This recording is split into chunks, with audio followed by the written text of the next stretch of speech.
وزي ما حضراتكم كده شايفين النهارده دي كانت النتيجه. دي كانت اثار جروح قديمه تقريبا عمليه، والحمد لله عملناها تقنيه الاس ام بي، وادي النتيجه زي ما انتم شايفين.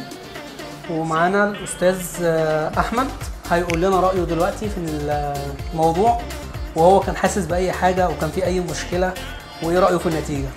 لا النتيجه الحمد لله جميله، ولا كان في اي احساس باي تعب ولا اي حاجه، والحمد لله الموضوع جه شكله جميل وكويس عما كنت اتفضل.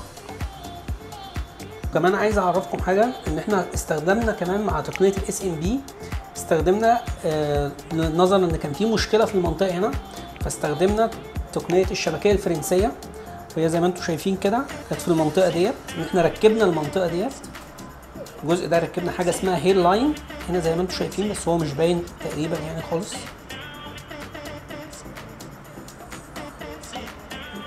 هنا كده ركبنا بس هي مش باينه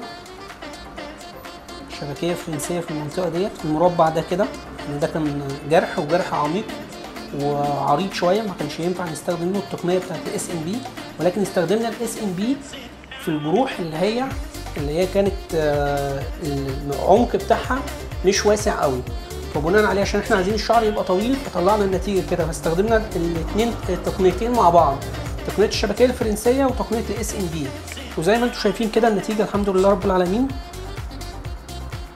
يعني على ما اعتقد الحمد لله رب العالمين ان هي مش فيش اي حاجه، ومفيش اي حاجه باينه تقريبا يعني.